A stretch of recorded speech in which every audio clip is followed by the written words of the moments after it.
मी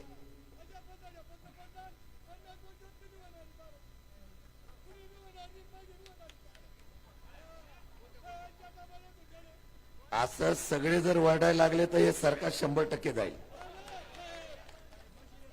मी आज नाशिकच्या शेतकऱ्यांच्या आक्रोश मोर्चाला महाविकास आघाडीचे आमचे सर्व नेते मंडळी उपस्थित राहिलेले आहे. प्रथमतः तुमच्या सर्वांचा आभार व्यक्त करतो. कोणीतरी रस्त्यावर उतरून आवाज उठवतोय, हा बळीराजाच्यासाठी तुम्ही उतरला, त्याबद्दल मनापासून तुमचं स्वागत आणि आभार व्यक्त करतो. फक्त एवढंच सांगणार आहे, मेलडी खाओ खुद जान जाओ. 2 मिनिटं मी बोलतो. शेतकरी उपाशी, मोदी सरकार मेलडीशी. शेतकरी उपाशी, मोदी सरकार मेलडीशी.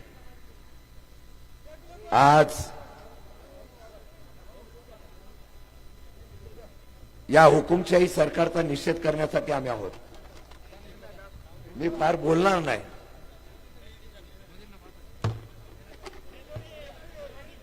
मी एवढंच सांगणार आहे, आंदोलनाचा धसका काय असतो ना, त्या हुकुमशाही सरकारने घेतलेला आहे. हा हायवे आहे, पण या हायवेवरून सगळ्या गाड्या फिरवल्या आणि मग तुम्ही उन्हामध्ये शेतकऱ्यांनी किती तास बसा, तुमच्याकडे आम्ही बघणार नाही, हा संदेश त्यांनी दिलेला आहे. आमच्या गाड्या अडवल्या गेल्या.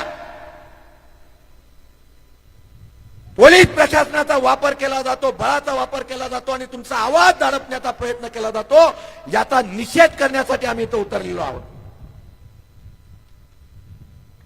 गेले काही दिवसापासून सर्व चॅनलवर शेतकऱ्यांची व्यथा मांडली जाते. हे नालायक सरकार त्याच्याकडे बघत नाही. काल मी टीव्हीवर बघितलं, ही विधान परिषदेचा आता बाजारभाव फुटला जातो, पण शेतकऱ्यांचा बाजारभाव फुटला जात नाही. हे दुर्दैव आहे. तुमच्या मताची त्यांना गरज नाही हो, तुम्ही आंदोलन किती करा. आम्ही कसं जिंकून यायचं याची स्ट्रॅटर्जी त्यांची ठरलेली आहे. लढाई आपली आहे. मी एवढंच सांगेन, या लढाईमध्ये आपल्याला जिंकायचं आहे. लासलगावला सुरुवात झाली, चांदगडला सुरुवात झाली, आता चांदवडवरून ही सुरुवात नाशिकमध्ये पोहोचली पाहिजे. कांदा सरकार घालवतो. मी सर्व शेतकऱ्यांना सांगेल, हा प्रचार प्रत्येक बाजार समितीच्या शेतकऱ्यांमध्ये जाऊन द्या, इतक्या मोठ्याने जाऊन द्या. तुम्ही जर प्रचार केला ना, तर नाशिकचा अख्खा शेतकरी रस्त्यावर उतरेल. आणि मंत्र्याला कांदे मारून त्यांना फिरून देऊ नका, एवढी तुम्हाला विनंती करतोय. या मंत्र्यांना सुद्धा कळलं पाहिजे की नाशिकला जायचं नाही. अरे तुम्ही कुंभमेळा करताय, या कुंभमेळ्याला तुम्ही पैसे देताय, पण शेतकऱ्यांना देत नाही. या भाजपच्या असलेल्या पक्षामध्ये सर्वात जास्त निधी 8 ते 10,000 कोटी जमा आहे. तेवढा जरी पैसा या शेतकऱ्यांना दिला ना, तरी पुष्कळ होईल. मी आज तुम्हाला एवढंच सांगायला आलेलो आहे, त्यांनी गाड्या थांबवल्या तरी आपण टोल नाक्यापर्यंत जायचंय. काही हो, परंतु तुमचा आवाज गेल्यानंतर काल सांगितल्याप्रमाणे नापेडनी 1580 केलेला आहे. आम्हाला 3000 मिळालं पाहिजे, हीच आमची मागणी आहे.